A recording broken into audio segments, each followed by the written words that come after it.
بسم الله الرحمن الرحيم. الحمد لله وحده والصلاة والسلام على من لا نبي بعد أما بعد. فقد قال الله تبارك وتعالى في كلامه المجيد والفرقان الحميد: أعوذ بالله من الشيطان الرجيم. بسم الله الرحمن الرحيم. لقد كان لكم في رسول الله أسوة حسنة. صدق الله العظيم. وقال النبي صلى الله عليه وسلم: مثل المؤمن كجسد واحد إذا اشتكى منه عضو تداعى له سائر الجسد بالسهر والحمى، أو كما قال عليه الصلاة والتسليم. اسٹیج پر جلوہ افروز حضرات علماء کرام، سامعین و سامعات، السلام علیکم ورحمۃ اللہ وبرکاتہ۔ اللہ رب العزت کا بے پناہ احسان و کرم ہے کہ آج ہم سب مالونی کی سرزمین پر ایک ایسے حساس اور اہم موضوع کو لے کر بیٹھے ہوئے ہیں جو وقت کی انتہائی اہم ضرورت ہے۔ لائق ستائش ہے جماعت اسلامی ممبئی کے نظما اور کارکنان، جن کو اللہ رب العزت نے یہ خیال عطا فرمایا کہ حالات حاضرہ کے تناظر میں ایک ایسے موضوع کا انتخاب کیا جائے جو موضوع وقت کی ضرورت ہے بلکہ انتہائی اہم اور حساس موضوع ہے۔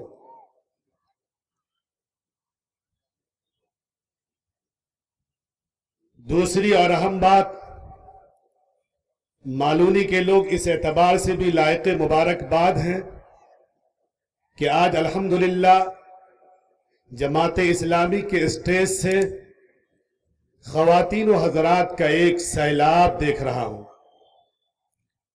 ہم نے سنا ہے کہ اسی سرزمین پر حضرت مولانا امتیاز صاحب قاسمی، جو 50 نمبر کے امام ہوا کرتے تھے رحمت اللہ علیہ، ان کی دعوت پر وقت کے بڑے مفکر، عالم اسلام کے نابغہ روزگار عالم دین حضرت مولانا سید ابو الحسن علی میاں ندوی رحمت اللہ علیہ کی تشریف آوری ہوئی تھی، تو اسی طریقے سے مختلف حلقوں سے لوگ کشاں کھچے آ رہے تھے۔ آج ایک بار پھر حضرات و خواتین کی اس مجمع کو دیکھ کر یہ احساس ہو رہا ہے کہ یہ امت پیاسی ہے اور اس موضوع پر سننا چاہتی ہے۔ آپ کے پڑوس کا ایک شہر ہے پونا، علمی شہر ہے۔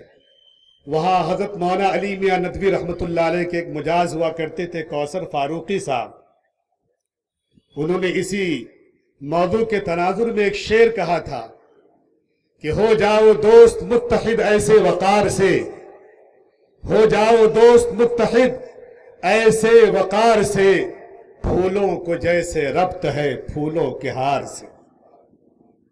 آج اس اسٹیج پر مختلف مکاتب فکر کے علماء کا جمع ہونا اور اظہار یکجہتی کرنا، اتحاد کا پیغام دینا، ایک بن کر اور نیک بن کر، ایک قرآن کی بنیاد پر، ایک اللہ کی بنیاد پر، ایک رسول اللہ کی بنیاد پر، ایک بیت اللہ کی بنیاد پر ایک ہو جانے کی دعوت دینا، یہ یقیناً وہ ضرورت ہے کہ اس ضرورت کا احساس اگر ہم نے پیدا کر لیا اور اس کے پیش نظر ہم اگر اتحاد کی لڑی میں پرو گئے تو وقت کا فرعون بھی ہمیں آنکھیں نہیں دکھا سکتا، بلکہ ان کی آنکھوں میں آنکھیں ڈال کر ہم اپنی باتیں کر سکتے ہیں، اپنے حقوق کی لڑائی لڑ سکتے ہیں، اور جو چیزیں ہمیں ملنی چاہیے اس کے حصول یابی کے لیے ہم کوششیں اور کاوشیں ہی نہیں کر سکتے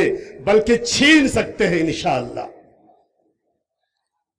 حضرات گرامی، سرور کائنات صلی اللہ علیہ وسلم کی سنت و شریعت کی روشنی میں ایک اسلامی معاشرے کی تشکیل کا پہلا اور اہم عنوان جو ہو سکتا ہے وہ عقیدہ توحید ہے، کہ ہم اور آپ اپنی خواہشات کو چھوڑ کر، اپنی مرضی کو چھوڑ کر، اپنی عقل و دانائی کو چھوڑ کر، اپنی فہم و فراست کو چھوڑ کر اور اپنی تمام تر صلاحیتوں سے منہ موڑ کر اس بات کا عہد کرے اور اس بات کو اپنے دل میں جگہ دے، ان الحکم الا للہ، کہ حکومت صرف اللہ کی ہے۔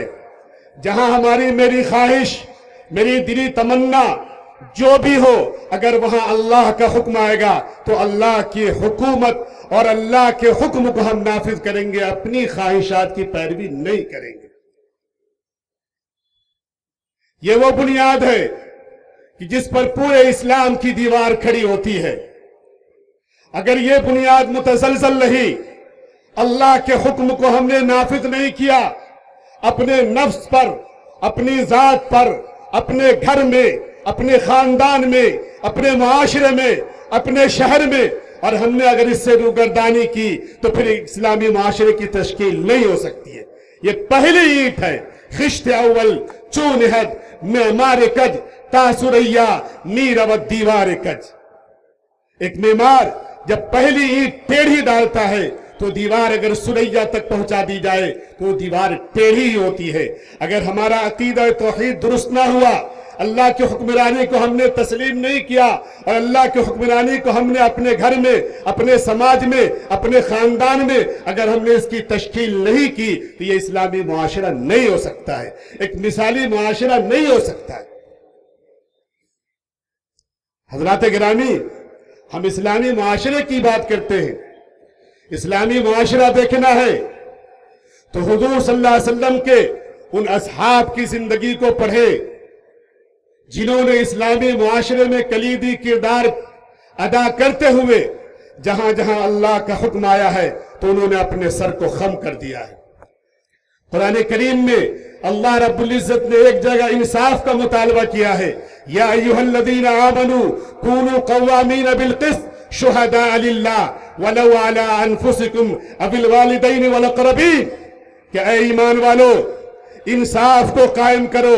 انصاف کو قائم کرنے میں اگر وہ انصاف تمہارے خلاف ہو، تمہارے رشتہ داروں کے خلاف ہو، تمہاری اولاد کے خلاف ہو، اس کے باوجود سر منہ انحراف نہیں کرنا، بلکہ اللہ نے جس انصاف کا مطالبہ کیا ہے اس انصاف کو قائم رکھنا۔ ہم اور آپ جانتے ہیں کہ حضرت عمر رضی اللہ تعالیٰ عنہ خلیفہ وقت ہیں، بہت سخت ہے اسلامی معاشرے کی تشکیل میں اور اس کی تنفیذ میں اور اس کو دنیا جہاں تک پھیلانے میں ان کا ایک بہت بڑا رول ہے، جن کے بارے میں مشہور ہے کہ جس گلی سے گزر جائے تو شیطان اس گلی سے ہانپتے اور کانپتے دوڑتے ہوئے بھاگتا تھا۔ وہی حضرت عمر فاروق رضی اللہ تعالی عنہ کا حضرت ابی ابن کعب رضی اللہ تعالی عنہ سے ایک زمین کے میٹر کو لے کر اختلاف ہوتا ہے۔ زمین کے مسئلے پر حضرت ابی ابن کعب سے حضرت عمر فاروق کا، امیر المؤمنین کا، وقت کے حاکم کا اختلاف ہو رہا ہے۔ اب اس اختلاف کو کہاں حل کیا جائے؟ قاضی کے پاس پہنچتے ہیں۔ حضرت زید بن ثابت رضی اللہ تعالی عنہ اس وقت وہ قاضی شہر ہے، مسلمانوں کے چیف جسٹس ہیں۔ حضرت ابی ابن کعب اور حضرت عمر فاروق رضی اللہ تعالی عنہ کی جب وہاں حاضری ہوتی ہے تو حضرت زید بن ثابت رضی اللہ تعالی عنہ جب یہ دیکھتے ہیں کہ امیر المؤمنین وقت کا حاکم ہماری آفس میں اور ہماری عدالت میں آ رہا ہے تو وہ یہ چاہتے ہیں کہ ان کو سلیقے سے بیٹھایا جائے اور وہ کھڑے ہونے کی کوشش کرتے ہیں۔ حضرت عمر فاروق رضی اللہ تعالی عنہ کا اس وقت کا جملہ یاد کریں، وہ یہ کہتے ہیں کہ زید بن ثابت، تمہارے دربار میں اور اللہ کی عدالت میں عمر فاروق اور ابی ابن کعب یہ دونوں برابر ہیں، اگر کسی ایک کو دوسرے پہ تم نے ترجیح دینے کی کوشش کی تو یہ ظلم ہوگا، ظلم ہوگا، ظلم ہوگا۔ बात यहीं पे नहीं रुकती, इस कार्रवाई की समाअत होती है तो हजरत ज़ैद इब्न साबित रज़ी अल्लाह ताला अन्हु इस फैसले पर और नतीजे पे पहुंचते हैं कि फैसला अमीरुल मोमिनीन हजरत उमर फारूक रज़ी अल्लाह ताला अन्हु के हक में नहीं बल्कि उबई इब्न काब रज़ी अल्लाह ताला अन्हु के हक में फैसला सुनाया गया। और चुनांचे अमीरुल मोमिनीन के खिलाफ उबई इब्न काब के हक में फैसला सुनाया जाता है। हजरत उमर फारूक रज़ी अल्लाह ताला अन्हु कहते हैं, अल्हम्दुलिल्लाह, ये मुआशरा, ये उम्मत उस वक्त तक बर्बाद नहीं हो सकती जब तक एक छोटा अपने हक की लड़ाई के लिए बड़े के सामने अपनी जबान खोले और एक बड़ा इंसाफ के सामने अपना सर झुका दे। हजरत उमर फारूक रज़ी अल्लाह ताला अन्हु की जिंदगी का ये वाकया हमें क्या सबक देता है? मेरे मोहतरम बुजुर्गों और दोस्तों, हम अपने मुआशरे में झांक कर देखें, हमारे यहाँ इंसाफ की कितनी कमी पाई जा रही है। हमारे यहाँ मुंह देखा इंसाफ होता है, जो बड़ा है उसके हक में इंसाफ होगा। अगर कोई इंसाफ हमारे वालिदैन के खिलाफ हो रहा है, हमारे रिश्तेदारों के खिलाफ हो रहा है, हमारे भाइयों के खिलाफ हो रहा है, हम कबूल करने के लिए तैयार नहीं है। क्या ये नाइंसाफी नहीं कि जिसके ताल्लुक से कुरान करीम में अल्लाह ने फरमाया यूसिकुमुल्लाहु फी औलादिकुम लिज़्ज़करि मिस्लु हज़्ज़िल उन्सयैन, और उसके आखिर में फरमाया तिल्का हुदूदुल्लाह व मन यतअद्द हुदूदल्लाहि फउलाइका हुमुज़ ज़ालिमून। वसीयत की गई कि वालिदैन जो तरका छोड़कर जाते हैं, जो मीरास छोड़कर जाते हैं, जहां उसमें भाइयों का हक है वहीं बहनों का भी हक है, जहां बेटों का हक है वहीं बेटियों का हक है। आज ये इस्लामी मुआशरा जिसकी तश्कील की आज बात हो रही है, इस स्टेज से शमीम अख्तर आपसे ये सवाल करता है, मेरे दोस्तों, मेरे बुजुर्गों, आप बताओ हम में से कितने लोग हैं जो तक़सीम वरासत में बेटों के हक के साथ बेटियों के हक की बात करते हैं? अगर कोई बेटी, अगर कोई बहन अपने हक का मुतालबा कर ले, इंसाफ का मुतालबा कर ले, कानून शरीयत का मुतालबा कर ले और उसकी रोशनी में अपना हक मांग ले, तो भाई मुंह बना लेता है और अपनी बहनों से रिश्ता तोड़ देता है। इस नाइंसाफी को खत्म करें, इस नाइंसाफी को खत्म करें। इस नाइंसाफी को खत्म नहीं करेंगे, एक इस्लामी मुआशरे की तश्कील नहीं हो सकती है। आज घर घर में लड़ाई, घर घर में झगड़े, इंतशार और इख्तिलाफ इसलिए है कि हम इंसाफ को नाफिज नहीं कर रहे। हज़रात गिरामी, कुरान करीम में अल्लाह रब्बुल इज्जत ने एक इस्लामी मुआशरे का नक्शा खींचते हुए फरमाया है, इन्नमल मुमिनून इखवा, कि सारे मुसलमान आपस में भाई भाई हैं।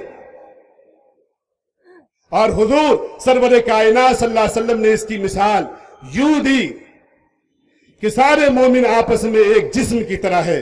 जिस्म के किसी एक हिस्से को तकलीफ पहुंचती है तो पूरा जिस्म तकलीफ से परेशान हो जाता है। पांव में कांटा चुभ जाए, आंखों की नींद हराम हो जाती है। यह है इस्लामी मुआशरे के ताल्लुक से हुजूर सरवर कायनात सल्लल्लाहु अलैहि वसल्लम के अल्फाज। हजरत खदीजा रज़ी अल्लाह ताला अन्हा हुजूर अकरम सल्लल्लाहु अलैहि वसल्लम की पहली बीवी अपने घर में है। हुजूर सल्लल्लाहु अलैहि वसल्लम गारे हिरा से पहली वही के नुज़ूल के बाद तशरीफ ला रहे हैं। आप डरे हुए हैं, सहमे हुए हैं। आप फरमा रहे हैं ज़म्मिलूनी ज़म्मिलूनी, मुझे चादर ओढ़ाओ, मुझे चादर ओढ़ाओ। चादर पेश की जाती है, लेकिन जब हुजूर अकरम सल्लल्लाहु अलैहि वसल्लम को चैन व सुकून और कुछ इत्मीनान होता है तो हजरत खदीजा ये सवाल करती हैं कि मेरे सरताज, आप ये मुझे बताएं कि आखिर ये कैफियत आप पे क्यों तारी हुई, आप क्यों परेशान हो रहे हैं। पूरा जब वाक़या बयान किया तो हजरत खदीजा ने कहा, कल्ला वल्लाहि ला युखज़ीक अल्लाहु अबदा, इन्नका लतसिलुर रहिमा व तहमिलुल कल्ला व तक्सिबुल मअदूम व तक़रिज़ ज़ईफ़। ऐ मेरे सरताज, जो बंदा समाज का खिदमतगार होगा, जो समाज का खिदमतगार होगा, सिला रहमी करता होगा, मेहमान नवाजी करता होगा, परेशान हाल की मदद करने के लिए अपना हाथ बढ़ाता होगा, अल्लाह रब्बुल इज्जत उसे कभी रुसवा नहीं करेगा। जिस हुजूर अकरम सल्लल्लाहु अलैहि वसल्लम की जिंदगी के इस वाक़े को हुजूर सल्लल्लाहु अलैहि वसल्लम की पहली ज़ौजा हज़रत खदीजा रज़ियल्लाहु ताला अन्हा पहली वही के नुज़ूल के बाद बयान कर रही है, उसकी रोशनी में मेरे मोहतरम बुजुर्गों और दोस्तों हम झांक कर देखें, क्या हमारे अंदर ये जज्बा है कि हम रिश्तेदारियों को निभा रहे हैं, हम रिश्ते को जोड़ रहे हैं। हमारा हाल ये है, किसी ने सलाम किया तो हम सलाम करेंगे, किसी ने दावत दी तो हम दावत खाएंगे, किसी ने हमको बुलाया तो हम उसे बुलाएंगे, जो हमें नहीं पूछेगा हम उसे नहीं पूछेंगे। अगर हम रिश्तेदारों में मालदार हैं, अपने गरीब रिश्तेदारों को पहचानने से इनकार कर देंगे। क्या ये सिला रहमी है? क्या ये हुजूर अकरम सल्लल्लाहु अलैहि वसल्लम की तालीम है? नहीं मेरे मोहतरम बुजुर्गों और दोस्तों, हुजूर फरमाते हैं सिल मन कताक, कि तुम उससे भी रिश्ता जोड़ो जो तुमसे रिश्ते को तोड़ रहा हो। हमारा रिश्तेदार गरीब हो, हमारा रिश्तेदार मजदूर हो, हमारा रिश्तेदार सड़क पर सोने वाला हो, अगर वो मेरा रिश्तेदार है, अगर वो मेरे खानदान का है, तो उससे हमें अपने रिश्ते को जोड़ना है, अपनी खुशियों में उसे शरीक करना है, अपनी दावतों में उसे बुलाना है। ये है नबवी मुआशरे का बेहतरीन मॉडल। आज हमारे यहां मेहमान आ जाए तो चेहरे की खुशी छिन जाती है, परेशान हो जाते हैं, कहां से मेहमान आ गए। वही हुजूर अकरम सल्लल्लाहु अलैहि वसल्लम की ताल्लुक से हजरत खदीजा फरमाती व तक़री ज़ईफ़ कि हुजूर अकरम सल्लल्लाहु अलैहि वसल्लम की जिंदगी का एक हिस्सा ये था, अजनबी हो, बेगाना हो, जानने वाला हो, जो भी है, जिसको कोई पूछने वाला नहीं है, हुजूर अकरम सल्लल्लाहु अलैहि वसल्लम उसके लिए अपना दस्तरखान बिछा दिया करते थे। मेरे मोहतरम बुजुर्गों और दोस्तों, ये है नबवी मॉडल का मुआशरा। हमारी जिंदगी में हया हो, हमारी जिंदगी में पाकदामनी हो, हमारी जिंदगी में सच्चाई हो, हमारी जिंदगी में अमानतदारी हो, हमारी जिंदगी में इकराम मुस्लिम हो, हमारी जिंदगी में वालिदैन के हुकूक की बाजियाबी के लिए कोशिशें और काविशों हो, हमारी जिंदगी में एक दूसरे का एहतराम हो, बड़ा हो या छोटा हो। ये सारी चीजें जब आती हैं तो एक नबवी मुआशरा, जो नबवी मुआशरे की तश्कील की हम बात कर रहे हैं, वो मुआशरा तश्कील पाता है। आज एक पड़ोसी दूसरे पड़ोसी से परेशान है। मेरे मोहतरम बुजुर्गों और दोस्तों, और मेरी पर्दा नशी ख़वातीन इस्लाम, हमें एक नबवी मुआशरे की तश्कील में अपनी ज़िंदगी के रुख को बदलना होगा, अल्लाह से रिश्ते को जोड़ना होगा, अपने रिश्तेदारों को पहचानना होगा, अपने घर में भी, घर के बाहर भी और मुआशरे में भी इंसाफ की फ़िज़ा कायम करनी होगी। अगर इन सारी चीज़ों को लेकर हम चलते हैं तो इंशाअल्लाह उम्मीद है कि ये जलसा कामयाब, यहाँ का पैगाम कामयाब, और इत्तेहाद उम्मत के साथ वो मसाइल जिसमें किसी का इख्तिलाफ नहीं है, ये वही चीज़ें हैं जिसका पैगाम इस स्टेज से आपको दिया जा रहा है। मेरा वक्त ख़त्म हो रहा है, इंशाअल्लाह आइंदा कभी मौका मिला तो ज़रूर गुफ्तगू होगी। अल्लाह ताला हमें और आपको कहने सुनने से ज़्यादा अमल की तौफीक बरहमत फरमाए। एक बार फिर कौसर फारूकी साहब का ये शेर दोहराता हूँ कि हो जाओ दोस्त मुत्तहिद ऐसे वक़ार से, फूलों को जैसे रब्त है फूलों के हार से। व आखिर दावाना अनिल हम्दुलिल्लाहि रब्बिल आलमीन।